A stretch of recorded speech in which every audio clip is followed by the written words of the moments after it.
Are you coming to the house show tonight? There's a house show tonight? Yeah. I mean, no, because no one told me. Oh. Well, now I told you. What's... It's a little short notice. It is. I don't know. It's whatever. I'll tell you about it because these people don't know where we are. Well, they kind of know where we are. I mean, it won't even be out in time. Like, the house show will have happened already. Yeah, so don't even worry about it. Too late. I'm sorry, guys. You missed it. Why did you invite them, Jack? I don't know. Come on.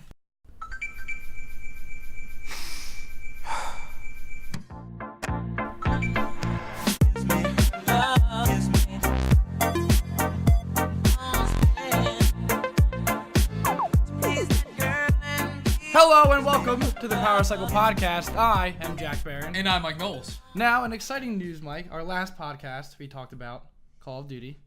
And since, Wait, we did? Yes, for a very long time. Oh, I thought we were talking about Medal of Honor the whole time. Yes, yes, exactly. But they had the Twitch live stream, or as I call it, the breathing stream. No, you forget that it was also a blue ball stream. A blue ball stream? I mean, I'm just going to cut it in right somewhere around. It'll probably just cut over the whole screen, how I feel about that stream. Hey, fucking Glenn! Mr. I'm going to breathe through my nose into the mic the entire fucking thing to overshadow my partner here.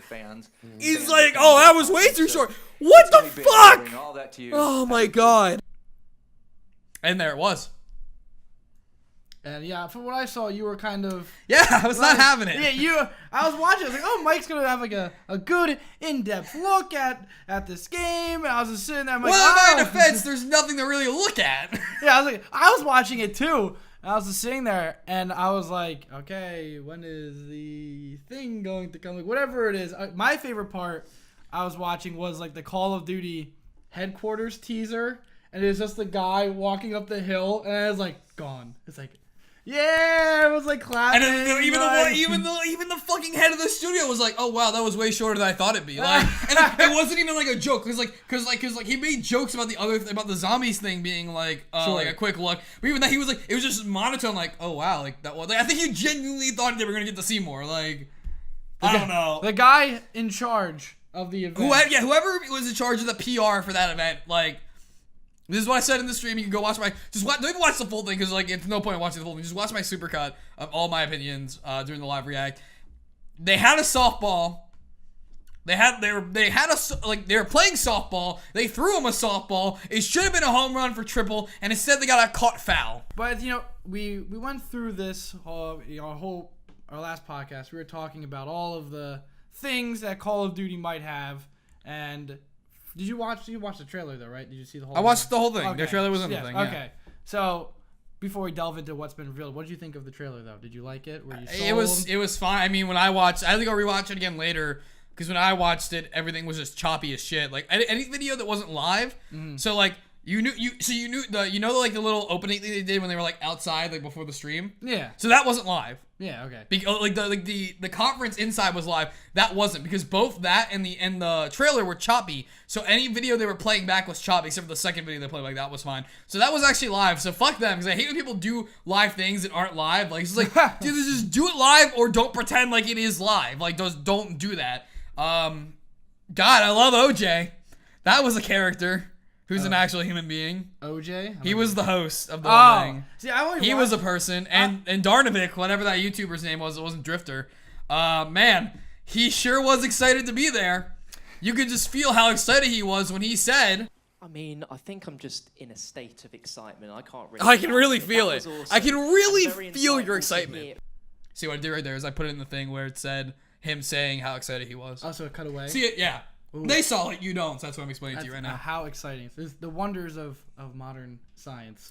The wonders of production, the thing they didn't really have much of. But again, I only watched, but I was trying to find the trailer, so I probably put the actual stream on for like a little bit. I was just trying to get like the spark notes. Did you miss the trailer? Is that it? Like I was in the shower at like when it started at 1:10. I was like, what am I forgetting? Okay, yeah. So you like, yeah. So I was like, oh my god, wait. Can I say one more thing? Hold on. Sorry. Sure.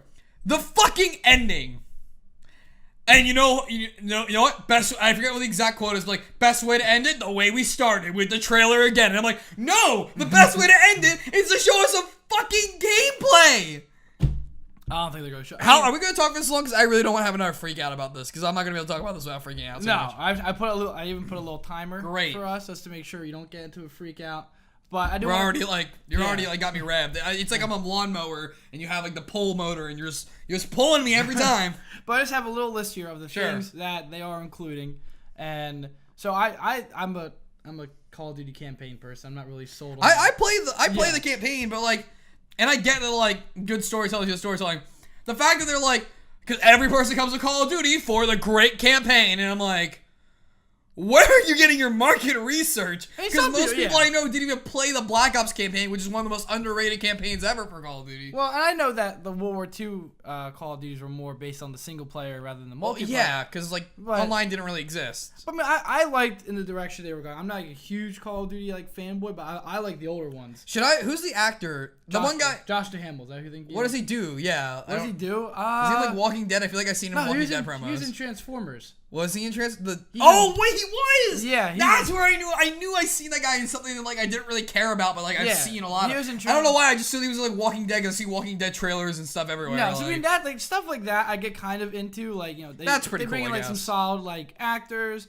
It looks like it's gonna be gritty. I don't think we're gonna get the. I don't think we're getting Pearl Harbor, and that makes me very sad. I think the game's gonna start on D-Day. I think that's the first. That's where his whole thing. Yeah, no, I'm like 90% sure it is based on what they said. And seeing the big red one on their shoulders makes me think they're gonna be focusing on that Division, kind of like a remake of Call of Duty Big Red One. Well, they already said the Division. Yes. They said like the name of their squad already. What's the name of the squad? Oh, the Bloody First? Right? Yeah, Bloody First. Oh, yeah. That's the whole... The infantry division is called the 1st Infantry Division. That's like the whole group. And then they might be the Bloody First in the squad. Yeah. But I noted they are not going to have auto-regenerating health. No, apparently. That is not confirmed. That's not confirmed. That is not confirmed it is confirmed that there is confirmed, enough rumors where it basically is confirmed. Okay. There will not be auto-generating health. However, we do not know if that is for campaign, multiplayer, both, or none. Okay. So that, I mean, probably not none, because it's rumoring so much, but we don't know if that's confirmed for multiplayer also. I find that interesting. I like that. I'm afraid it's one of those things where a game makes a new feature and then, like, abuses it. I'm sure that if it is a big deal, like if it's a feature that is to be worried about, it'll be a thing where it's like you can toggle it off and on, so it's like, you know, traditional Call of Duty campaign or new Call of Duty campaign, you know, because I think Big Red One had non-regenerating health too, if I remember correctly. I mean, I could be wrong. All Call of Duties did. I might just be thinking of Medal of Honor. I know some shooter campaign I used to play back in the day had health packs in it. I'm trying to think. I think. I could be wrong. It might be Medal of Honor, like Rising Sun or something. I think Call of Duty 2 might. Actually, no, it is. I am thinking Rising Sun, but Call of Duty could have also. I think Call of Duty did have health packs. I know Big Red 1 definitely had health packs. I know that. The more we talk about this game, the more I just want to play Medal of Honor Rising Sun. Because that multiplayer was sweet. But so, then they have in multiplayer, this war mode, which is like historic World War II battles, which sounds like the campaign, the operations. Yeah. Wait, so someone said there's like an MMO thing? So yes, that's the other thing. I didn't remember them saying anything about that in the actual thing. I know one of our friends was bringing it up. It's not an MMO. From what I am gathering, what he was talking about was headquarters, and headquarters is, let's see, it's kind of, we know what headquarters is. Well, no, headquarters is a game mode in Call of Duty multiplayer. This is something else. Headquarters is like, you know, like the tower in Destiny where like they showed it in the thing. That's the thing I got mad about. Yeah, that's headquarters. Yeah. Oh, okay. What were you saying? That's exactly. No, I thought you were talking about something else. Oh, and then you said headquarters. I'm like, oh, I know what that is. And then you're like, no, there's two different headquarters. And I'm like, wait, what are you smoking? Can I have some? I thought you were talking about the game mode. No. Yes. So yes, that was the beach, like the 2-second hub beach world thing that we'll be looking at. And so I don't know what that means. I don't know if that's going to be... I mean, it sounds cool. It sounds interesting, but it sounds like something that may or may not be cool. I don't know. I mean, it's Call of Duty, so it could be like awesome, or it could kind of... I mean, it depends. It makes me feel like there's going to be really heavy microtransactions in the multiplayer. If there's like a whole area where you can hang out, because I feel like that's also the area where you spend your microtransaction monies. Very possible. Well, yes, you know, like a shop for your weapons and your packs. I wouldn't be surprised. But, I mean, kind of making it more social is kind of cool. It's interesting. I guess. I mean, so there's like, here's a weird thing. There's, I think, up to 42 or 46 players are listed for like potential game modes, which is like... How many? I read this somewhere that it's like, max 42 or 40, so 40 something like max players in a Call game of mode. Duty? Yeah, and I'm like, Are you sure? Are they bringing vehicles? I think Drifter reported on it. I think if I remember correctly, I watched his videos yesterday. But I think like it's like so that means either there's like a big team battle, there's possibly vehicles, or there's gonna be like a giant survival game mode. Well, kind of What like. at War had vehicles. They had tanks that you could drive around the map. Kind of like it was Did like, they? Yeah, it was like one though. It was like one tank like in the middle, and you could like blow people up. It was like really. I bad. don't remember that. You in know, World oh, at they're War. in there. Yeah. Unless it's just because I played the fucking Wii version. I mean, I think it was in certain game modes. It wasn't in all of them. I don't remember But that. it was definitely in there. I Yeah. don't remember used it a that. couple That's times. It was weird. okay. And then obviously they are not really obviously, kind of surprisingly, I think, Nazi zombies are coming back. We kind of figured they'd be making a comeback in some way, but Yeah, weird that they don't call it Nazi zombies. I don't know if there's like some kind of weird trademarking issue. well, no, they called it Nazi zombies. No, they didn't. They never during the live event. They never referred to it as Nazi Are you zombies. sure? I could have sworn they did. No, they're just like, oh my god, it's a zombie. And they're like, it's zombies, man. They're right, but they never said the game mode is called Nazi Zombies. They kept referring to it as the co-op game mode, like, which is weird that you wouldn't just say Nazi. I mean, maybe it is, but it's weird that they wouldn't use the phrase Nazi Zombies, and they That's did not interesting. use the phrase Nazi Zombies. And I'd say as well, maybe there's also another game mode they're gonna bring up, perhaps some like not operation. What was it called in Modern Warfare 3? The situation. What was it called? I know what you're talking about. Yeah, like that side mission. Like one. Spec Ops. or Spec Ops. something. Yeah, Spec Ops. Yeah. There it is. Spec Ops. I like that. That was good. I like I like the Spec Ops, like the solo ones you can do where it's just like endless hordes. Those are fun. Yeah. So what I'm gathering though is you are not a fan so far. You're not sold. I mean, like I really am hoping for this game still. I'm just really upset because they fucked up a really easy reveal. Like this is the equivalent of the Microsoft Xbox One reveal. Like this is basically the same thing over again. Like, where you they knew just what- we know what you want, and they address it. They know what they want, but they don't prove they know what we want by showing us what we want. Trust me, we know what we're doing. We're gonna give you all the stuff you want from a Call of Duty game. And here's headquarters. Yeah. Think. I mean, again, I'm still hopeful for the game. I am looking forward to E3 to hear more about the actual gameplay of the game. I'm just really mad at Sledgehammer for Just messing up that little. like your only other full game that you released is Advanced Warfare, or not? Yeah, Advanced Warfare, which is like one of the worst Call of Duties. It's not Ghost. I think it's probably worse than Infinite Warfare, though, to be honest. Which one? Advanced Warfare.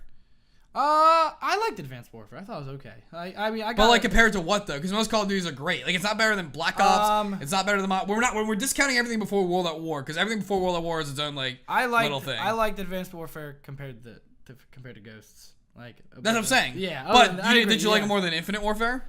I didn't play Infinite Warfare. Okay, So, but you didn't like it more than any other game, did you? I just kind of played it. Like, Right. So that was makes just- it the second worst Call of Yeah, Duty. I mean, I'll admit it was like I'll say it was good. Like I think it had the convenience of coming out after Ghost, so like any other game that like worked besides Ghost. Yeah, it would just been, like- worked Like as properly. long as it like was a fun That's what I'm game. saying. Like it's the Yeah. second worst Call of Duty. Right. Like that doesn't like that's like saying we got Hillary Clinton to win the election. Well, it's like she was the second worst candidate Yes, under Trump. Sure. So yeah. but this they still have to work on you a bit. They got to work on you. I mean, And- it's just their PR. Obviously, the game itself, I'm not turned away from. I'm still hopeful for the game. I just don't know who the hell decided that this is what we're gonna show and this is how we're gonna show it. I agree. There could have been more, and I think they should have Should have hired us. that, and they probably should have thrown more at the campaign because I think they were really trying to sell this story, this gritty realism, like the horror of it. Like I'm okay they didn't show like multiplayer stuff, Yeah. but like I needed actual gameplay. You wanna like see something. like the intro to Normandy, like the first 3-minute gameplay of Normandy, That like was that cool. would have been fine. Like Yeah. I want to see how the game looks like it is playing physically. Sure, I think But, yeah. they could hopefully reveal that. E3, it'll be E3. Over the. So, in summary, in our response to the Twitch stream, you're like a what? Let's say Twitch stream is so the reveal was like a 3 out of 10. Sure, reveal us 3 out of 10. The game, I'm still hopeful for. Okay. Can't rate the game, obviously. I'm kind of on the same lines. I liked the trailer. I thought it was cool. It hit Normandy, which is what I wanted, and it has Battle of the Bulge, all these historical battles that I really like, and so I'm hopeful. And was it a Twitch stream? Oh yeah, again, hopeful Okay. for the game still, but Could have had better hosts. Like I think Battlefield when they used Jack Frags, I think he was really good.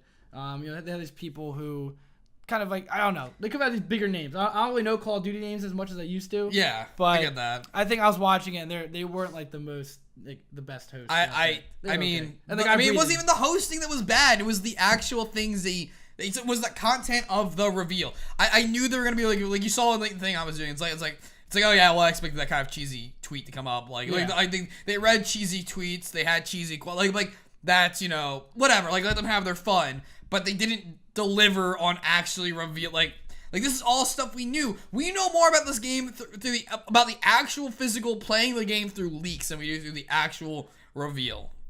That's true. Like this is true. You are correct.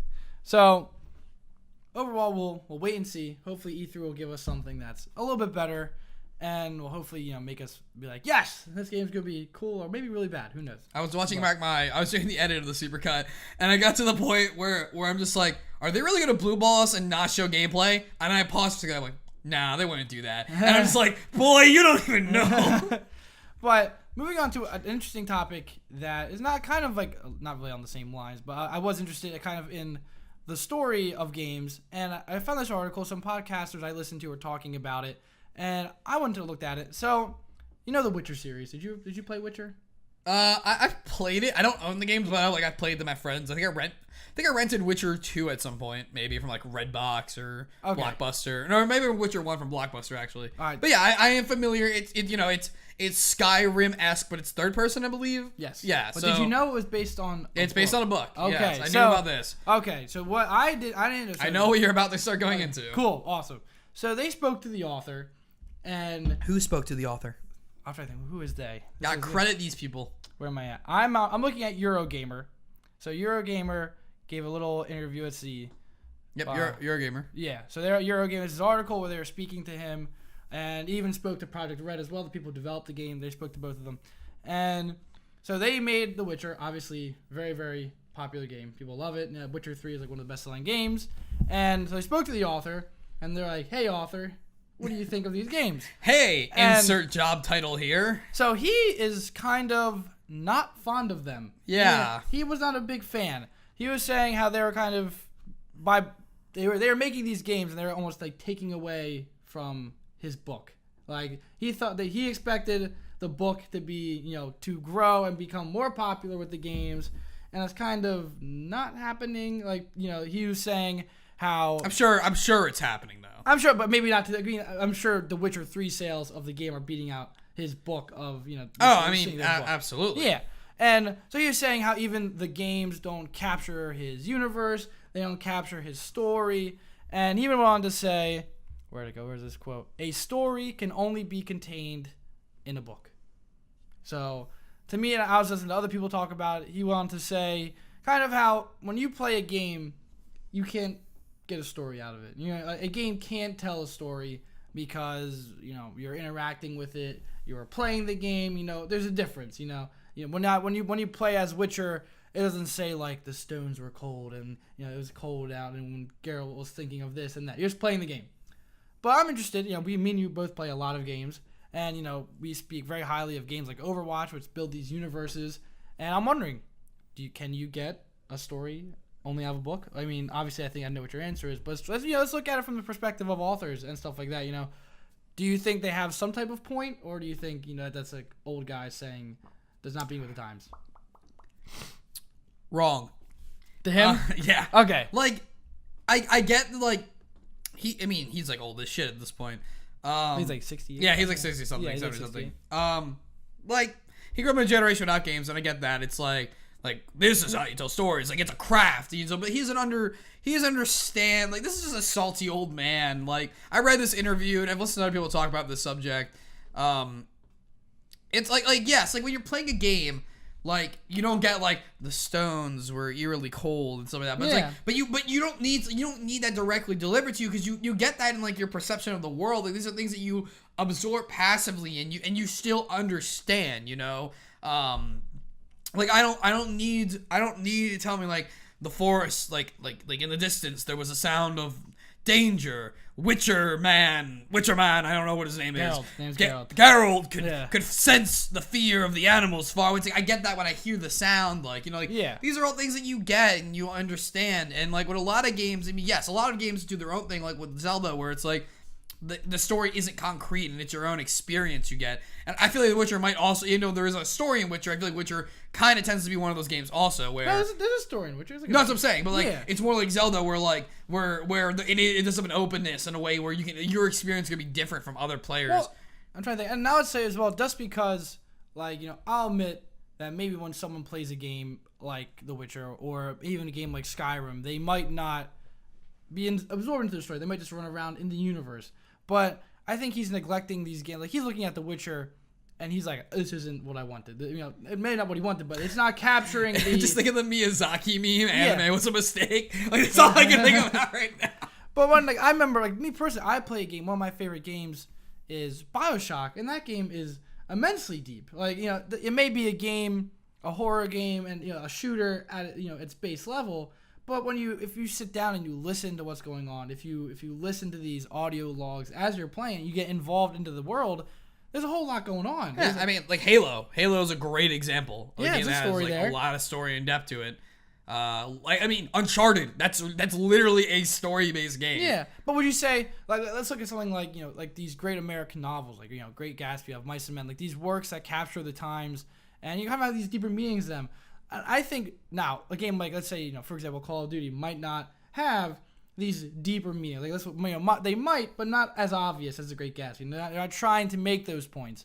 But I mean, there are games like, again, I think of BioShock. You know, I think of The Walking Dead. The Telltale games are very interactive. Well, I don't count Telltale games because they're literally books. They're like books. They're literally audio visual novels. Like, well, I'd say even like Spec Ops: The Line is based Spec on Ops: The Line is like that. I mean, that's art to me. Yeah. That's a book. That's Yeah. like that's the same quality that he's looking for. Yeah, there. it's based off of Heart of Darkness. It looks at this novel and it explores it in a different way, and it exposes people.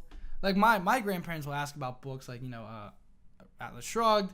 They'll ask about books like Heart of Darkness, and they'll say, "Do you read them?" I go, "No, I haven't really read them, but, you know, I played these games that are based off of them, and I get a message out of it. I still get something. Like, my grandpa still goes like, read Atlas Shrugged, you know, read. I'm like, of course I'm gonna get around to it. Here's the thing, and people have to understand, like, even the great novels, like, these are great, these are amazing. Like, a lot of people really still don't even like them. Like, sure, like, millions of people will read, like, The Great Gatsby and stuff like that. Yeah, or books. But, like, that's mostly because you're in school, or, like, because people tell you it's a great book, so you read it, and then you read it, and most people are like, I don't like this. I can't tell you, like one of my favorite books is, Fahrenheit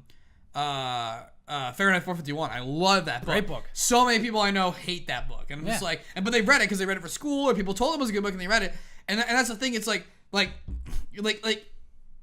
the great novels still aren't having mass appeal. So like you can't say something is worse. Like, I don't know. Like, his argument.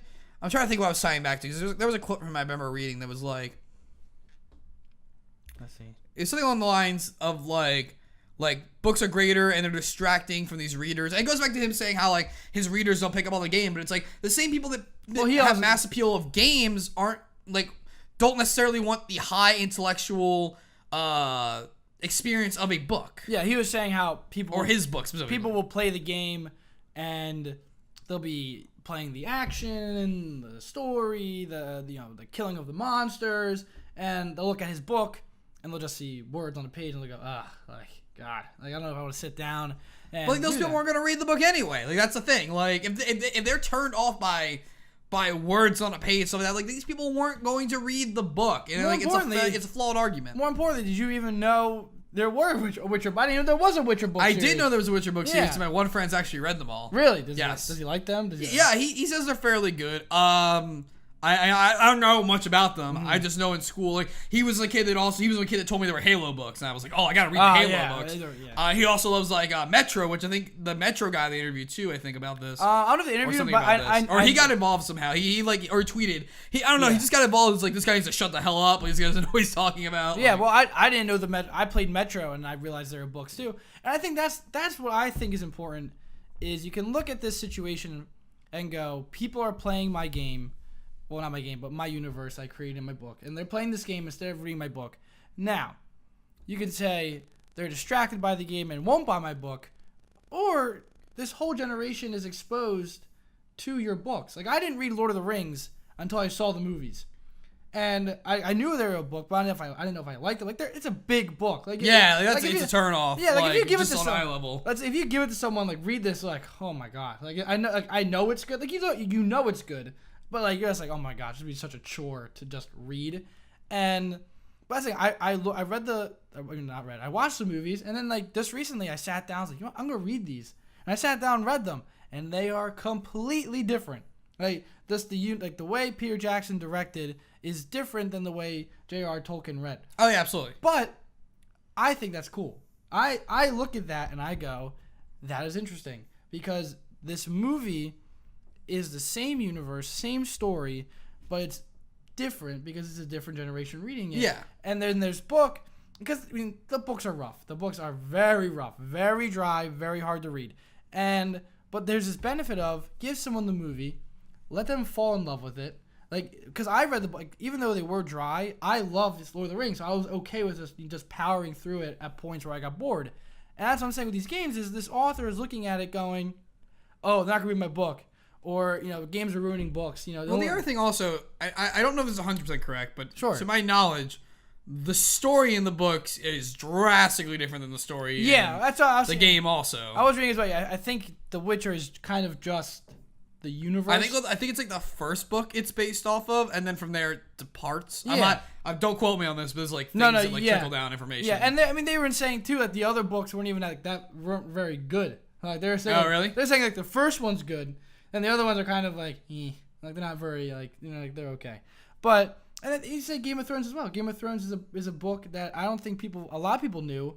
And this awesome show comes out, and now everyone's buying the books. Yeah. And like now you can. That's what I'm saying. And then everyone who bought the books before, because I said I've read the books. Yeah. Have you read the books? Oh, you have to read the books. You won't understand this unless you've read the books. Exactly. And I think, but going back to the games in general, to look at games and say they can't tell a story I find that ridiculous. This guy's just a bitter old man. Like, I'm pretty sure there's a quote in here that is literally like, he's like, I'm pretty sure, like, there's some kind of quote that I read somewhere or heard somewhere listening about this that was basically saying, like, I've lost, like, for every person who reads my book, I've lost a reader because of this game. Like, for every reader I gain from this game, I lose a reader from this game. And then he followed up with, like, but I have no data to prove that. Like, he's just, like, he's making wild assumptions and accusations without looking at any hard data or facts. He's just like, I feel this is correct. I feel this game is hurting me, so it is hurting me. Yes. Like, I'm trying to see. It's crazy. And then like, the Metro guy was just like,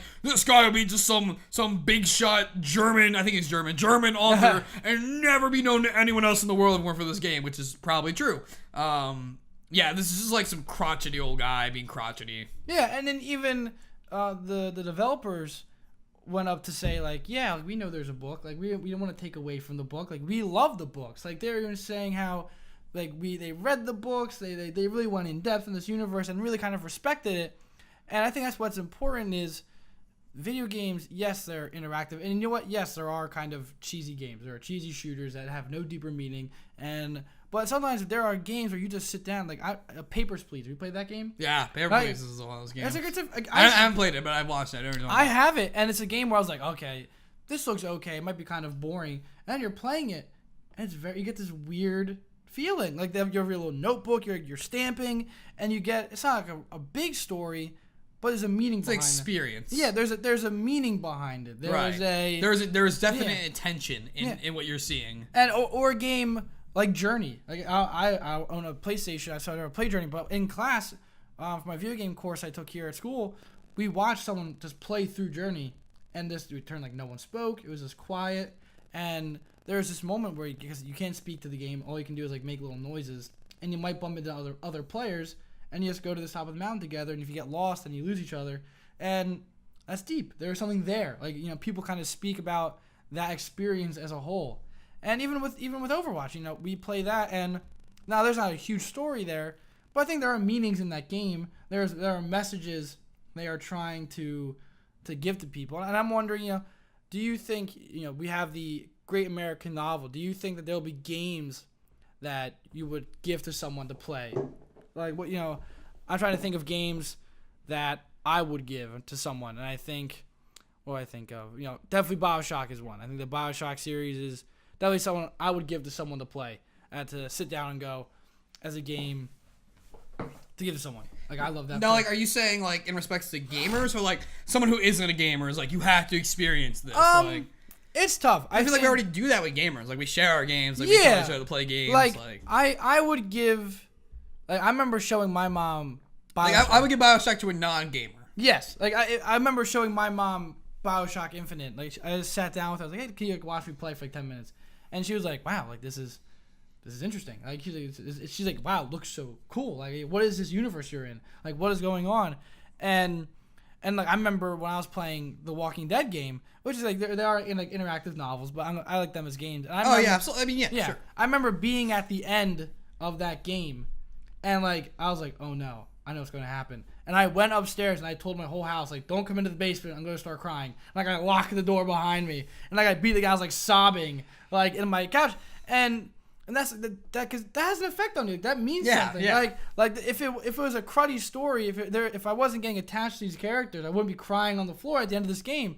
Or when I beat BioShock Infinite, I was sad. I was like, oh my god, like, this is intense. Like, there's a story, there's a universe going on. And even the new Wolfenstein was really good. Like, I've not played the new Wolfenstein. Awesome, definitely recommend it. But like a game like BioShock, I'd give to someone. The Walking Dead series, I would give to someone. Yeah, Spec Ops is probably one of my games. Like, Spec Ops like is... BioShock and Spec Ops Online are like two games I'd be like adamant, like, you need to experience this. But Spec Ops is an easy game. Like, the gameplay is easy. There's nothing really hard in the gameplay. But the story, it's pretty challenging. It can be. Again, but you gotta ramp up the difficulty, obviously. But I would say I remember my favorite part about Spec Ops, and I didn't realize it until like the very end, is when you do like executions and when you shoot people, the way he reacts when you do that changes. Right. Like, he's very like proper, like he's like tango down or like, okay, objective completed. And then like 4 or 5 hours in, he's like, get that motherfucker. He's like really into it. Yeah, it really is. Yeah, it messes with the mind state. Yeah, he's very visceral. He's very angry. Another game. Oh god, how did I not think about this? Undertale. Undertale is a game I'd be like... I've heard a lot about Undertale. Can you explain to me? I haven't really heard too much about it. Like, I mean, I've heard a lot. If I can explain this to you. It has its own deep story, but within the game is a giant meta game because there's a lot of RNG factors that change the play experience. What is it on? What is it on? It's on Steam. Okay, so it's on Steam. Okay, yeah. Steam game. Okay. You need to play this game. I was like, especially. I was like, I see like memes of it. Like, people will be like, Undertale. Like, you need to play this game. Is it a free game? Like, no, it's not a free game, Jack. Okay. Oh, pay to play. Is it okay? So it's like it's a full single player experience. Interesting. I'm trying to. I think because I hear Undertale. I think of a different game. I don't want to explain it to you. Okay. Because the more like I had it a little bit ruined because I like watch like game theory and stuff like that. And I know like a lot. They got a lot of like coverage and like so I watch videos on it. Go in blind. I wish if there was like one of the big things if I could redo in gaming would be going into that game blind and playing it like once or twice through without like knowing stuff. Will make me cry. Maybe. Okay, is it like okay? So I'm not gonna look. I'll look into. Don't look into it. Just get the game. If you're gonna get the game, get the game. Yeah. Yeah. I'll go play it after the show. I'll go play it. And no, you won't. But you will do it at some point. I will do it at some point. Yes.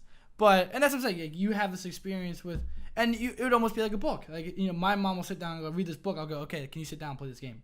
Like sit down, just get invested in the story and put on like the easy mode that like you can find, and just play through it. Yeah, and Undertale isn't really much of a story amazing game. Like it's a fine story. It's good, but it's definitely an artistically like outspoken game. Like the messages in it and the way it delivers this story through gameplay. I can't even, like that's right. I need to stop talking because like I'm gonna let something slip. And I'd even say it's similar to games like Mass Effect. Like if you were to put Mass Effect, I think I would say Mass Effect can do. It's an okay game. Besides the third one. But like I would say a game like Mass Effect, like you could put that story into a book, but it would be like a choose your own adventure book. It loses what's interesting about it because like while books, I think books are very good at things like symbolism. You can put the certain words in certain places or certain colors to create a symbol. And I think in games you can do that, but obviously someone just might not see it.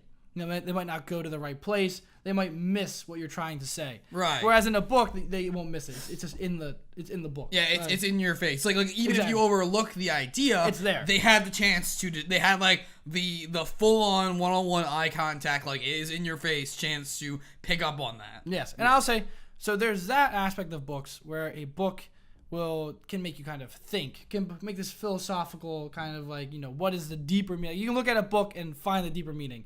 And you can't do that with all games. But what's cool about I think what games can do that books can't is games put me in moral dilemmas, which I think is something that a book, where like I mean BioShock, Harvest or Rescue, Spec Ops, the two. Oh yeah. So yes, games can do that. Yes, Is what you mean? like not always. Obviously, always. like Yeah. Call of Duty's, it's like shoot or get shot. But I mean, like when I play The Walking Dead, it'll say like who do you side with, and Right. I'll put down the controller and be like, I don't know. Pacing around the room like I'll walk around. He's got I milk and go, cookies over there. Like I'll walk. I go. I don't know what to do. Like oh my god. Like this is hard. Like this is a real decision I have to make. Like this could affect how I feel. And that's something that is very cool. Like it's a very cool. Absolutely. Or oh my god. How did I forget Firewatch? Have you watched play Firewatch? No, it's one of those games I really want to play though.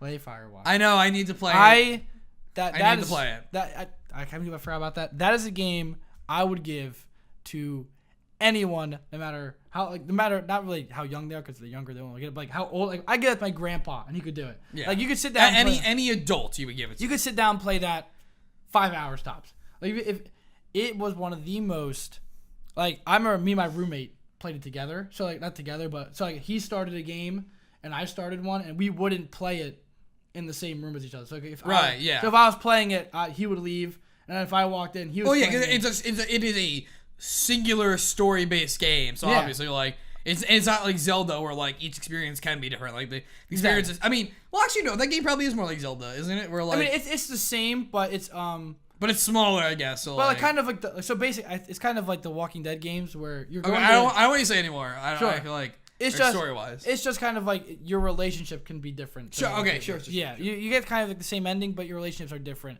Okay. But I'll tell you, like I remember playing with my roommate. We would sit down and talk about the game, like however far we were. We would talk to each other about it, and we would sit there and go like, so like, how do you feel about this girl? Like, do you like her? Do you not like her? Like, what do you think she looks like? And we would speak about this character as if they were a real person, and people do that with books. Yeah, absolutely. And that like if you can have that conversation, people do it with all media. That's how media works. Exactly, and and to look at movies, people look at movies and go, let's have a philosophical debate about this movie. Let's have a philosophical debate about this TV show. And sometimes people stop at games for some reason. People look at games, they stop. They go like, oh, you're wasting your time, or you're not intelligently thinking. Yeah, it's not challenging. I mean, respectively, a lot of games are about either the challenge or the gameplay experience. Of course, yeah. And less about the narrative experience. So justifiably, and also like the people who are saying that are the older generation who played late games less, and also when they were playing the game when they were kids, the games were Pac-Man, Mario, Diddy Kong Racing. Like yes, there was like Zelda here and there, but like mostly those games were just there to challenge you, and they weren't even able to deliver a story. Well, I would say I think with the invention of things like Steam and like Xbox, just the mass market of games. Yeah, exactly. Basically, and the growth of technology. Like there was a point where it's kind of like self-publishing books. Like people can now publish their own games, right? Without the Red Dragon Cancer. Red Dragon Cancer. Do you not know what I'm talking about? No, is that a game? It's a game. It's a game that was made by two parents who lost their kid to cancer. Yes. It's about cancer. Okay. Yes. Yes. I do know. Yes, I do what you're talking about now. I think it's Red Dragon Cancer, right? Some of that, I do know the game you're speaking of. Okay. And I think that is something that games have over books. I think. Oh, sorry. It's that Dragon Cancer. That Dragon Cancer. Sorry. Okay. And so kind of like, I think, hopefully, I'll be very interested in one day, maybe bringing famous American novels into game form, like The Great Gatsby. Like, could you imagine, like the Telltale series could do Great Gatsby? No, because at that point it's just a movie. Like that. No. Okay. There could be some books that could do that. Like, but you're just saying just make them like Telltale games. Okay, so fine. Then that's not it. Like, do you think like stuff like The Great Gatsby could be a game? I don't know. You could make like. I'm trying to think. I mean, like Sherlock Holmes already has games. Like, Yeah, he actually has pretty good games. they're Like, fine. Like I played one. Like you made like L.A. Noir Sherlock Holmes games. L.A. Fine. Noir. Like that's perfect. L.A. Noir is another great example of a cool game where you're challenged kind of mentally. It's cool. I mean, GTA 5 has an amazing story also. Like, GTA 5 is one of those games where, like, I wouldn't give it to anyone because it's really raunchy, but, like, any gamer, I would say any gamer needs to play GTA 5. Like, just the campaign, just play through it. Now, do you think there are genres of games? Like, I think Gears of War has a good story. I think Gears of War has a cool universe. It's fine, yeah. And a cool story. I think it's a little masqueraded over. I mean, at least with the first. I think the later ones got better, but the first one, I agree. a little masqueraded over the gameplay. But that's kind of how games work. So, do you think like maybe you would start people off on like I would start people off on a Telltale game? If there's no one who's ever played a game, I would put them like on any video game? Like they've never touched a game. Like my roommate's girlfriend hasn't touched a No, video game I wouldn't ever. put because then games just seem like TV shows to them. That's not an actual game. Like Okay, so what would you can't what would do you that. want to do then? Ah, God. Maybe something like Journey. Or- Probably, you know what? Probably a Nintendo property, to be honest. Like Okay. something that just has a very wide central appeal. Okay. I wouldn't like you. I don't think you want to start with such a high intellectual bar. Well, no, not a game of not as any game, but a game where you want to prove to someone that they're like what Nintendo. Oh, game I thought you meant someone you're trying to get into games. No, that's why I said Telltale. Like a game with a story, like to prove to someone. Even then, not Telltale, because then they still just be like, oh, well, TVs do the exact same thing. Okay, so what game? Like if you want to get something. Like, Again, yeah, probably BioShock or Okay. Spec Ops: The Line. I mean, I haven't played Firewatch, but things I know about Firewatch makes Firewatch it seem is good. perfect. Firewatch probably be really good actually because it's short also. So I think I'm gonna go with Firewatch, not having played it, but understanding the level of accolades it has and like what the game itself is. What's that other game? The one with the letters.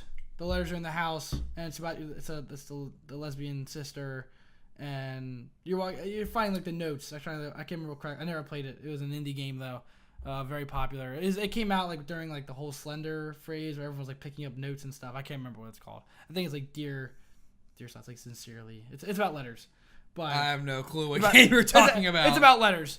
At first, I thought you were talking about the game where the girl can like relive moments. But like I think that's a AAA game. I think it is. It's like the one where like you have to let your in, depending let your like lesbian lover die. Last of Us, I would give to someone. Like I think Last of Us, yeah, that's a pretty good. Although it's a little long, and the long. gameplay is a little tedious. Yeah, I will concur. Again, that's like Nathan Drake. Like I want to give like Uncharted game is a good story. Yeah. But I want to give Nathan Drake because he'd just be like, oh, it's kind of like a blockbuster movie of the game. Like I would if we're going for something a little bit more intellectual than not that. Would you give games like Fallout and Skyrim? Like, do you think those are the stories aren't very intense? No, because that's a game where you search out the story more. Okay. Also, like I wouldn't give someone a new Legend of Zelda. I would give them an older, like I would give them like Wind Waker or Twilight Princess. Sure. Or Majora's Mask. I wouldn't give them the new one because the new one gives them too much freedom as someone that doesn't understand game storytelling. Would you give like a game? I think like I love Kingdom Hearts. Is that something you give to someone? I feel like that's one like because it's the story is very straightforward. Like, you can't stray off of the story in Kingdom Hearts. I would say I don't know. Actually, no. You know what? No, I want to give Kingdom Hearts to someone. Too intense. The JRPG aspect of it makes it like so tedious. Okay. Like the time, like the length between like starting the game and actually starting the story of like Kingdom Hearts 1, it's so much time. It's like 40 minutes like to actually like start the actual story. Like I know people that will like just like give up. Like, it's like what are we playing this for? Like what like no. So how about would you skip the tutorial and be like, okay, let's. But then they want to get it. You need to Yeah, play. yeah, I want to give anyone a JRPG to start for like a high level game. Yeah, it's like Never, JRPG. never. I remember playing like Dragon Quest in front of my friends, and they were like, "Can you please turn this off?" like, what are we doing? And like this game is just awful. And I'm trying to think of some other games I played with my friends. Cause I think even games kind of like I'm trying to think because co-op games are a bit different. I feel like co-op games don't tell the same story, but they do tell their own little story. It's interesting. It depends on the game you're talking about specifically. Yeah, I'm trying to think of some Like a lot of co-op games I've played are also single player games. Like Yeah. Halo is the game I play the most co-op of. Yeah, like Halo co-op's good. I'm trying to think of some games where the stories kind of really jumped out at me. Because I mean, the big one for me is obviously not Red Dead, Dead Rising. Not Dead Rising. No, hold on. The Valve zombie game. Oh, Left 4 Dead. Left 4 Dead. That's what I'm thinking of. Yeah. That's good. That's a pretty good one. It's really low bar, but it's good how much story you get through the very straightforward gameplay. Like I think there is a there's a universe. I think it's fun. Like, I think there's two aspects of the games where I want to show someone where like there is high quality art and work, which is a universe being built, which is, a lot of RPGs do that. Like Left 4 Dead has a lot of atmosphere.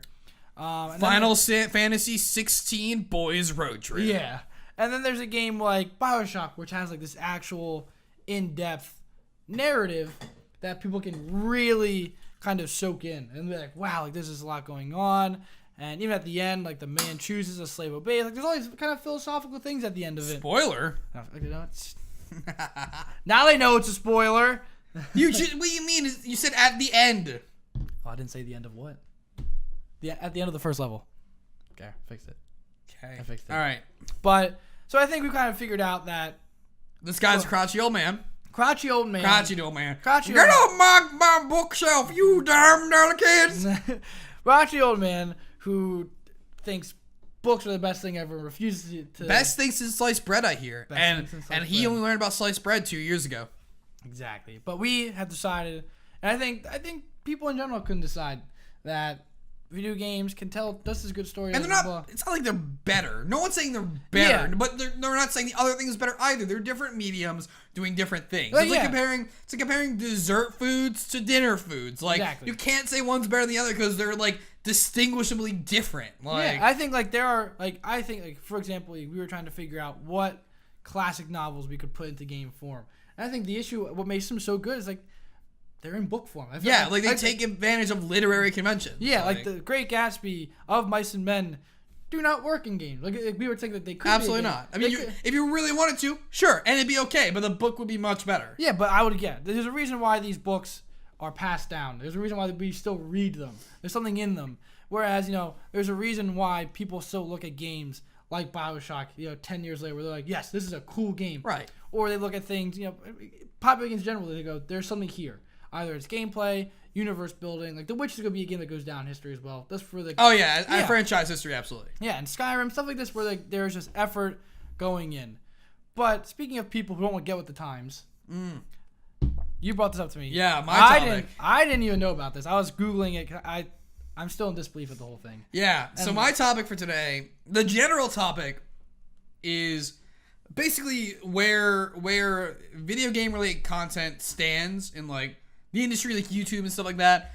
And our jumping off point here for today is, a lot of you guys probably know because it's old and new news. So the old news is that Persona 5 came out. Yes. Congratulations, Persona fans. Here's a great game, not in the franchise, but something I've been meaning to get around to. I haven't played it. And they were like, hey guys, we know you love our game. We know how many fans we have and how great this game is. And it's so great that if you stream past this point, we will copyright strike you and get your Twitch channel taken down. And I don't remember the exact time. And I didn't realize this. They weren't just going to copyright strike your video. Like, they're going to go after everything. Like, I've been reading, like, they're going to go after your channel. Like, everything. Yeah. Like, if we had played Persona 5... the whole thing through, they might just come after the whole thing and just shut the whole thing down. Well, I mean, they would come after they would move to get you striked. Okay, is what it is. And if you had too many for violating, you only violate one video. They can't they can't do it on everything. Sure, but some of the things they would go after, I think, your other Persona 5 content though, the other content they own. Now here are some of the things that they said that you can do. So you can post however many additional voices you like, but please limit each to be at most 90 minutes long. No major story spoilers. So why are you playing? So this is the tutorial level. Skip. This is us walking down the hallway. Skip. And it says here, I'll leave that up to your good judgment. If you need some guidelines, avoid spoiling the ending segments of the first 3 palaces. While you can show initial interactions with Yusuke, I'm assuming the name is, avoid his awakening scene. I feel like they're giving things away in the actual thing. Like, at that point, the people playing the game, I mean, yeah, you're spoiling people who played. Like, if you just picked up the game, you want to see it from the beginning, and you're looking at it, it's like, wait, what? What's this? What's that? Although, like, a lot of these things, like the awakening scene, sounds like it's something that's been reused because the game's kind of like recycling on themselves. That's interesting. So you must not focus solely on cutscenes, animated scenes, and you should prominently feature dungeon crawling and spending time in Tokyo. Right. So here's the thing. Like, this goes back to the old, and this is like the the age-old discussion on who owns the rights and is it positive or negative. Like, this is the same. this is like the same stance Nintendo has taken. Also, real quick before we get too far, is that now they've rolled back these policies and they're basically I have it like, right here. I have the other. they're article. basically just like, we were wrong. It's fine. Do whatever. I don't know if it's even fine. I think they're still kind of like, they're still a little. They're apprehensive still. Yeah, they're still like. But they're just kind of like they've kind of like given in and been like, all right, well. I think they're saying you we can can't stream. win here. I think they're still kind of blocking the end part. I think they're still kind of like, please don't show the ending though. Yeah.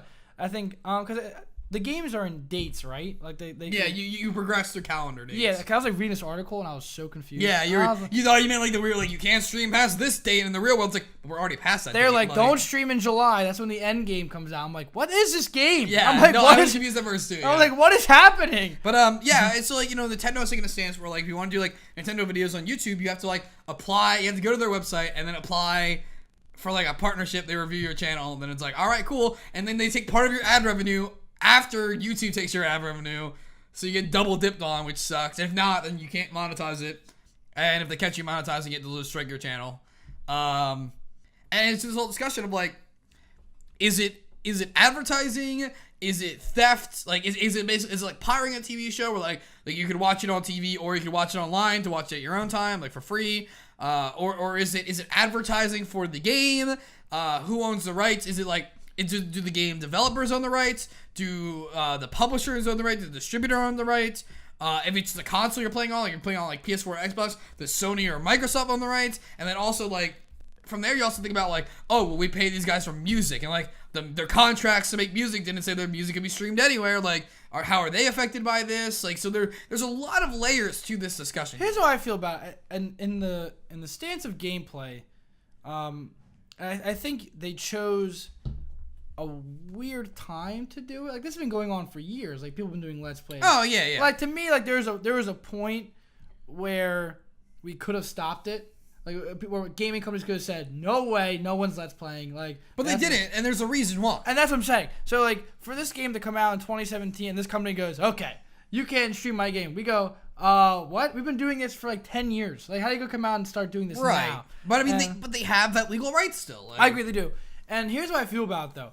I think that, so, like, if I post a movie online and you watch it, you are getting the full... Jack, I would never. Yes. I would never do that. You are getting the full product. So half of the fun of a game is playing it. So me watching someone play, I don't decide what they do. So they can skip things, they can lose, they can do all these different things. So that's how I feel is, just because I'm watching someone play it, I might not get the experience I want. But what if I go, no, don't do that, or don't do this? I'm gonna go buy the game and do it myself. And so by watching someone play, you kind of like, I know I watched someone play Wolfenstein, like the new one. Before you bought Wolfenstein. Yeah, I watched this guy play like 3 or 4 missions. I was like, all right, this game's badass. And I went and bought it. And I did that with a bunch of it. Doom, I want to buy Doom now because I watched the guy play. I was like, I don't know if I'm sold on Doom. I watched the guy play. I was like, okay.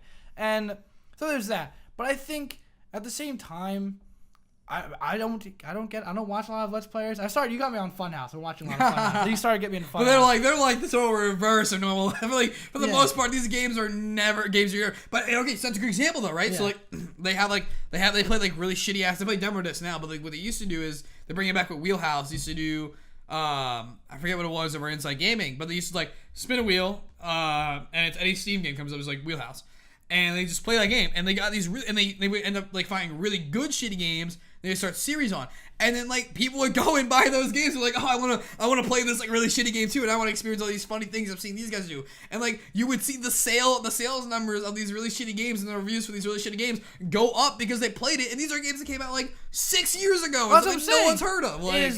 Like Steam is big. Steam is huge. Like, there are so many games in Steam. Like, I go on Steam, I try and find a game to play, and I have no idea what I'm looking for. Right. I'm like, I don't know what this game is. It's like going to the library. You have no idea what you're looking for. Jack, you insinuate I go to libraries. Well, yes. Okay, we don't go to the library. I do go to libraries. I do go up sometimes. But that's the thing is, so Persona 5 stepping up and going, don't stream this part. Like, don't stream the ending. Don't watch it. Like, don't ruin it for our fans. The game has been out. It hasn't been out for like months. Like, it's in Japan. Like, it's been out for... Yeah. Yeah, and it just came out here. So, if I want to Google the ending, I could have done it. If I want to watch it, I could have done it.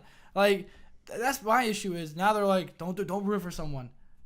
don't watch the thing. Yeah. Like people are gonna post spoiler alert. No one's just gonna blurt out the ending. Like here's what I do, and here's what I tell everyone: if you're gonna watch gameplay of a game that you don't want the ending spoiled, don't read the comments because someone always posts it in the comments. Well, the idea is just that like people would have bought the game to see the ending.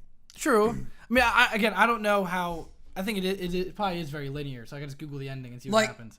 Like their idea is like, okay, well we can see that people will watch the games to get an idea if the game is good, if it's a game they want to buy. Yeah. And sometimes they don't even watch it because they like the game. Like I know I've watched a few videos here and there. I don't do it a lot, but like if I have nothing else to watch and someone who uploads content that I like is playing a game and I'm like, oh, I really like the game, but like I like them. Maybe they'll be funny. I've watched it. It's like it's an okay experience. They understand that happens, and so they're like, oh, people will watch it like that.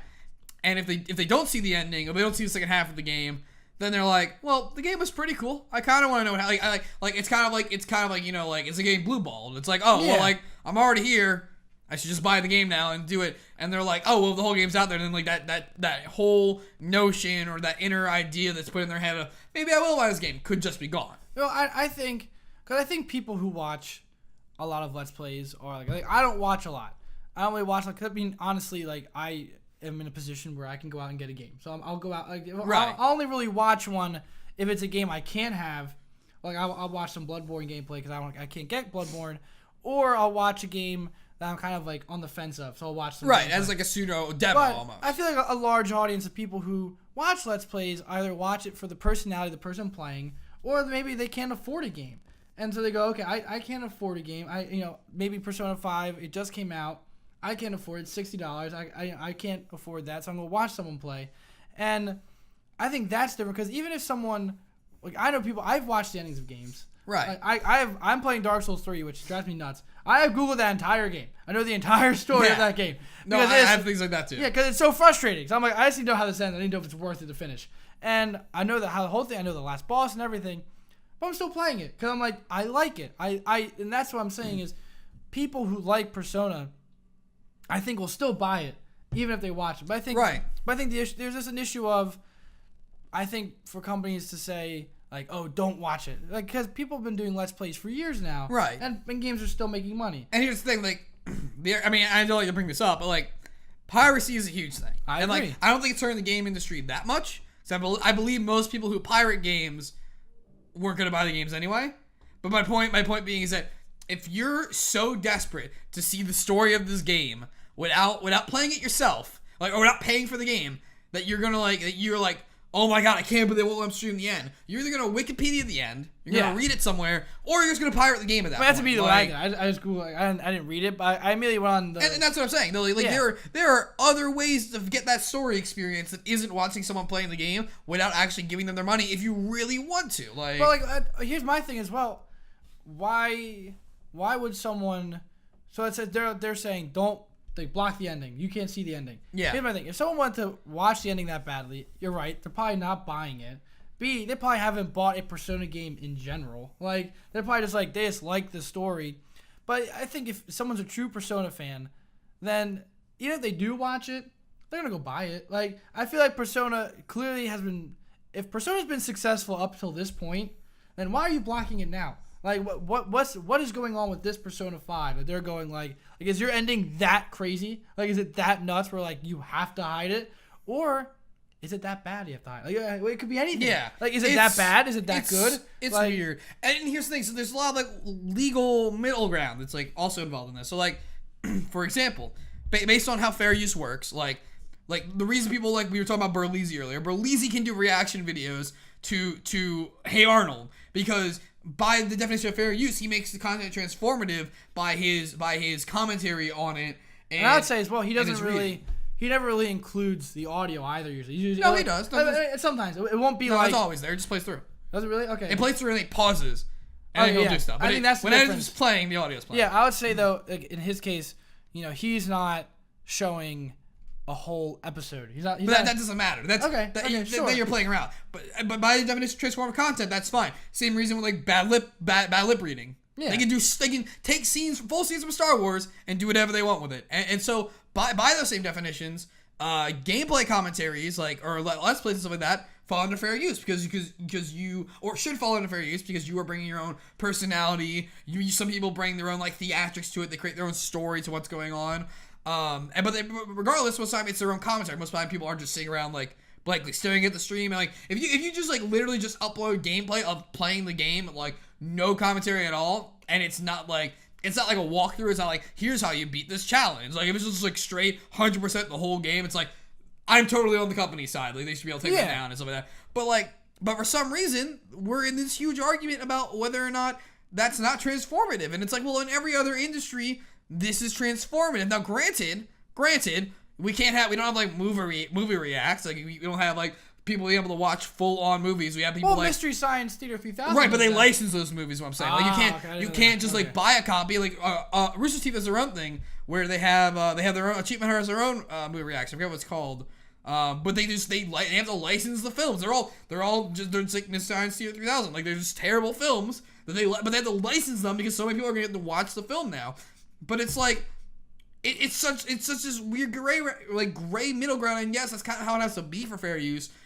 But it's just so obnoxious that like if going back to the argument about like different types of media, it's like we are so much better than like TV, who can have like their stuff on fair use online. Like we're so much better than these other industries. Like what? I would say on the side of the Persona company, I think, and let's playing in general is there again. It goes back to, is it okay? Like, is there an improvement when people are interacting with you? I think I want to live in a world where me and you can sit down and play a game and have fun, because to me that's what the game is for. Every game we've played on here, we have bought. Like, I don't think we've ever stolen. We've never stolen a game. Yeah, we haven't rented a game. Let's put it that way. We've never like rented a game. From Redbox just to play. Or like either like that's a game that's online. Yeah, and like, but again as well, like it is free advertising. Like, if people are playing your game and they're like, this is the best game ever. Like, Twitch literally has links to Amazon for the games. Like, hey, you like this game you're watching? You can buy it right here. Like that's, I think that here's the issue. With a movie, you know, you can't, here's the difference. So you can't stream a movie and say, oh, this movie's bad. Because you watched it. Like, there it is. You've already done it. Yeah, like, you can't miss, no one can be Mr. Science Theater. Like, no one can just do that. Yeah, but like with a game, like that's for example, multiplayer. Multiplayer isn't the full game. If I watch someone play multiplayer, I haven't really bought the product. I'm not really getting the full product. I'm just getting. You're not getting it at all, really. Yeah, I'm not. Yeah, you're not really getting any of it. Like I'm just watching.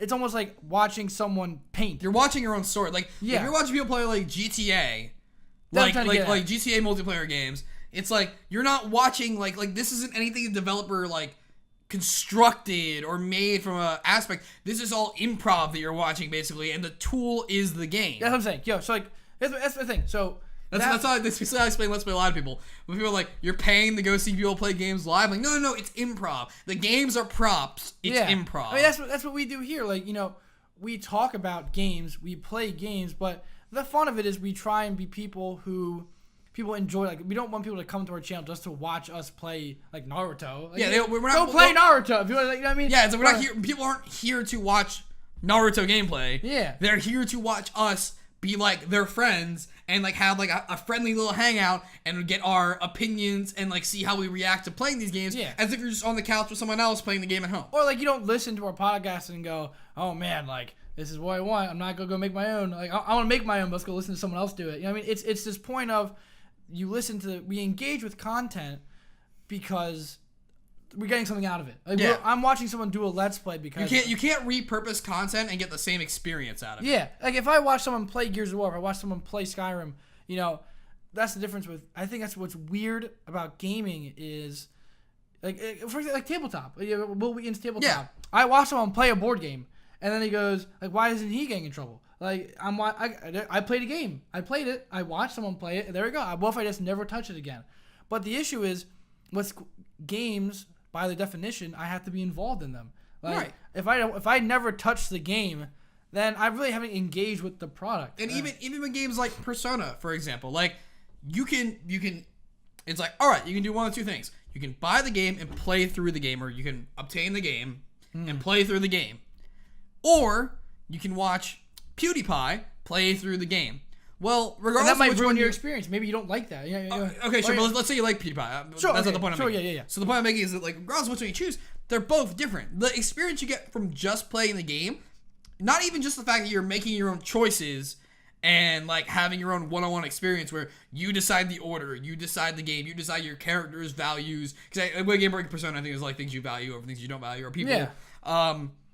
Whereas a PewDiePie, you're getting the game through his lens, through his comedy, his improv, his personality, his choices, and so it's not the same. Even though the construct, if you boil everything down, it is the same. That's not what your brain interprets. Yeah, and for me, a perfect example is Dark Souls, where the game is immensely frustrating. And the game that's a very straightforward game. Yeah. Like here's boss A, here's boss B, and you have to just keep going through those. Yeah, and here's the difference. Is like when I look at Dark Souls and I go online, I watch someone play Dark Souls. It's not fun for me because A, I'm not being the boss, which is satisfying, and B, I'm watching this person. Jack's seal of approval. Yeah, and I'm watching this person play a game. And it's not my character. Like I'm watching, I'm like, that's great. This person won, and now I know what happens. But I'm not satisfied because it wasn't my level 80 warrior exile greatsword. And Shameless plug that does nothing for you about yeah, you. but that's what I'm saying. And my friend will watch me play, and like, but he doesn't get the same experience because it's not his character. Like he goes, I always start a new person because I start a new character every game because I want to be someone new. Whereas I want to start a new game plus, and like that's the issue is I can't go on YouTube and go final boss Dark Souls 3 Sir Jacketh the Knight level 80 and put everything in that's my character and then watch it happen. I have to do it, and that's the sacrifice I make if I go and watch someone let's play. Is I sacrifice my control of the game and I just watch this person play, which is why I think it is okay. Whereas if I watch someone watch a movie, I still watch the movie. Yeah, them watching the movie doesn't change the events of the movie. I get the full product. I mean, granted, there is still the slight added effect of if they're talking about the movie while it's going on, you do get that little lens to see things through. But the product itself is still like second by second the exact same with added content. Yeah. Whereas the gameplay is thus drastically changed throughout, or at least not in the moment. Maybe not moment to moment. It's different, but overall, there's a drastic change. Yeah, and I just think the culture of gaming is like it's always been social. Yeah, like for Persona to come out and say, "Don't stream this game, don't show this stuff to people." Like, yeah, to do all of this stuff is to kind of go against the culture that you are marketing, and that like to me to go like a movie for movie people to say, "Don't give our movie away," that makes sense because if you give it away. Then once I watch it, it's over with. They don't make any money anymore. Whereas a game, they go, okay, I need people to play this. How do I get people to play it? And by letting people play, or like even watching a Let's Player have fun with your game, that changes. Like you recommend games to me that you see Funhouse play. You go, Jack, they were playing this game and they were having so much fun. Like we should try it. We should play it. We're going to play Chicken Horse. We need to find 2 more people. Yeah. We're going to play fucking Chicken Horse. Well, we have Liberto now, so we can bring him in. We can bring in Liberto. We can bring Liberto now. But that's the thing is, our culture, our industry is based off of people interacting either with a game or with each other. So for Persona to come out and say, don't do that, what are you doing? Why? Like, to me... I mean, and granted, it could also be a marketing thing where they just want the attention That's true. But to me as well... Let's move to Nintendo, because Nintendo has been a very hard set of the... No, like, give up the discussion you're having right now, like, whatever your argument is. Yes. But let's reframe it on the mind of Nintendo, who's been doing this for years across all their games. Yeah, I know. You were saying how they... Unless you're a partner of their network. You were saying that they block streaming of games, they copyright... If you are not in their network... They will take all ad revenue that you get. They won't go for deletion, but it's the same thing of we own it. It's ours. Have they always done that? Since mid Wii cycle. Okay, I think that's the difference. I think since this has been like a market basically. Yeah, so for a while they did take videos now before they set up this whole thing. It was like nope. And look, I think that's the difference. I think I'm not okay with it, but I'm okay with it in the sense of Like I feel like mid Wii was when this kind of thing started. Maybe like 2007. It was like post Brawl, because Brawl is what set it up, which is the same reason they don't have cinematics in Smash Brothers really anymore. It's because like literally it was like, oh, we don't want to make a story mode because the story mode was ruined because the cinematics got leaked. Even though cinematics didn't really tell you the story of Super Smash Bros. Brawl, but nonetheless. And I think by Nintendo saying you can't from the very beginning, I think that's what's important. They set the precedent. And I think that's what I can respect is you set a precedent before it got out of hand. Like if you had gone, and granted, they give you a way to do it still. But. Yes, and even still, yeah. If you're gonna set up your own network and you want to control the people who are doing it, I think there's nothing wrong with that. I think Nintendo is big enough where, I think it's up to you. I think Microsoft. I think anyone can do that if they want to. If they cut it off completely, I'd be upset. If they're like sure.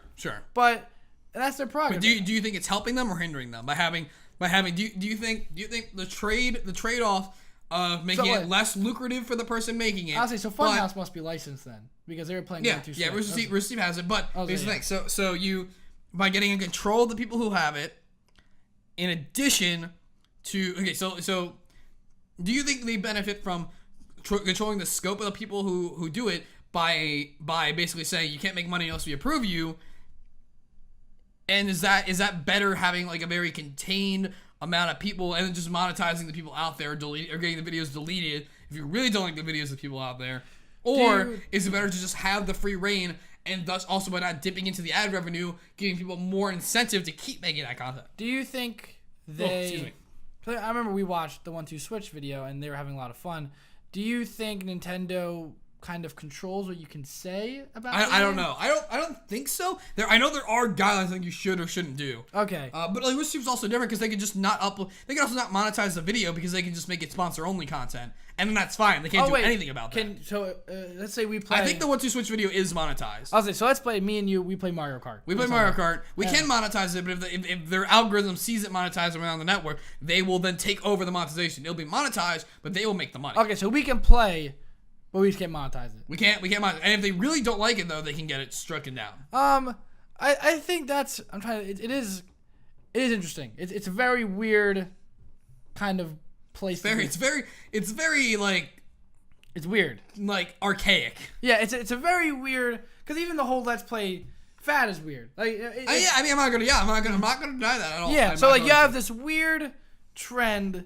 Which doesn't work. A weird trend that is only legal through weird legal loopholes, and then a company who's then like making weird legal could me and obligations to it. Like here's my thing: could we read a book online? Just read it? Like if we just record ourselves. Could we just read a book? No. Like if we just recorded ourselves just reading a book. I don't think so. I'm gonna look that up. Good question. Yeah, and like because I feel like gaming is in this really weird spot. This is already a question. Yeah, keep talking. I think gaming's in this weird spot where we're somehow allowed to do that, where we can kind of just play these games in front of people, and people make a lot of money doing it. Like you make a lot of money just playing games in front of people. Yeah, because books are copyrighted, so the copyright on books is the same as like movies, where like you legally you're not supposed to just be able to show a movie anywhere. Obviously, like we'll have friends over, we'll show, but like you're not allowed to like just go to a park and be like, anyone just come see this. Like you're not supposed to be able to do that, and you're not allowed to charge for it differently. So like reading a book is the same thing, where it's like you're just giving it out there to everyone. We can play games. We can play games anywhere. Like, you know what I mean? Like, but your commentary, you're adding commentary to the games, whereas reading a book is literally lifting the copyrighted story. Well, here's my thing. So because you have to remember, it's like when It's a Wonderful Life, right? Yeah, I know the whole thing. It was like not copyright. It was like free published. Right. It was it slipped into public domain, but then they got the copyright back by retaining the copyright to the story and then getting the copyright to the movie and to the music. So they lost the actual movie one, but be able to control distribution because of that. So with a book, they have the right to the physical book and they have the copyright to the story. So if you're reading the story, then you're breaking that copyright because they own it. But think about that. I know there are companies that have mobile game trucks and they go to like birthday parties and like they bring Xboxes with them. They should have license for that. Do you think they do? Like I'm pretty sure, but like also I think that's different though. Like because GameStops and stuff like that just put out like stuff in their showrooms. Obviously, mostly they're usually demo versions. I don't know. That's Like, a weird could we one. go? Like, obviously we. Well, can't, arcades though exist too. That's the thing. Like arcades exist, so there has to be there absolutely has to be some kind of license or some kind of system already in place because arcades have already existed for years. Well, here's my and thing. that's in these arcades. So obviously we can't play a movie in the middle of our campus here. We can't just put it up. We'll get in trouble. I mean, we can license it and do that. Well, but we can that's- just do it nowhere. Well, that's what I'm saying. So let's say we Yeah. didn't license it, we'll get in trouble. Do you think if we just put a projector up in the middle of campus, we just started playing a game? What do you think would happen? Do you think we would get in I don't trouble? think anything would happen. That's what I'm saying. That's why it's so fascinating. Like, it's such a weird thing. Because if you did that with anything else, you'd get in trouble. If you put TV... No, yeah, okay, yes, I see your argument. Yeah, it's really weird. So if we put on a movie don't think anything in the would middle of happen. like a thing, a producer could come in and say, you can't do that. Like, you can just give this movie to everyone.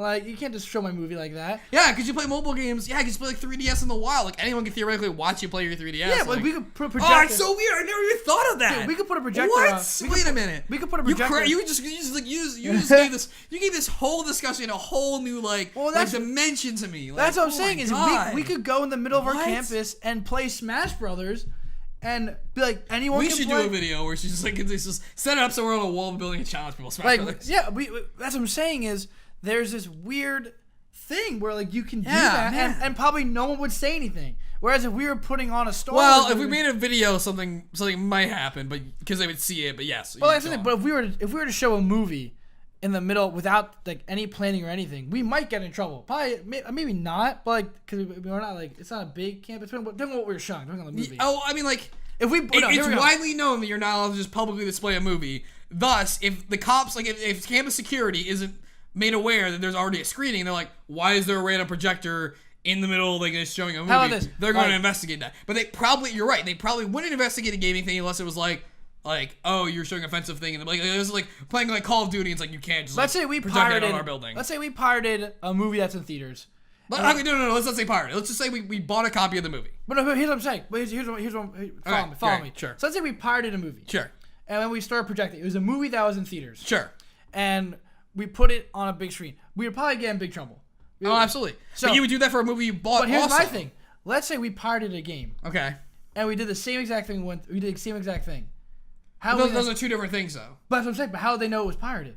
That's not the thing. That's not the issue. What's the issue? The issue, like with the movie in theaters, it just verbatimly shows you that this is whatever's happening here is absolutely illegal. Like, Okay. whatever's happening. Okay, so let's say we. Okay, so let's say Like whereas like if you like you're more likely to be showing an illegal movie in public than you are a game because you need like a whole system to run like game. Like I get what you're saying, but like Yeah. like cops, like ordinary people, like who are there to enforce these laws would be able to pick you out of the crowd saying like this is illegal. So let's say Like, we did a movie that's on DVD. Because I know like playing movies. it's weird though. No, you're right. Like I could just Because- be wrong about everything I'm saying too. Yeah. Because like this is so. I'm like my brain is like trying to wrap around. Because this. I know it definitely is illegal. It is. to project movies without. It is, Yeah. yep. But if we did a game, no one would really care. Like. It's weird. Like Yeah. no one would Oh my stop us. God. Like no one would do anything. You're sounding like a super. No one can stop us, Mike. We're invincible. Like no one would do. Like people.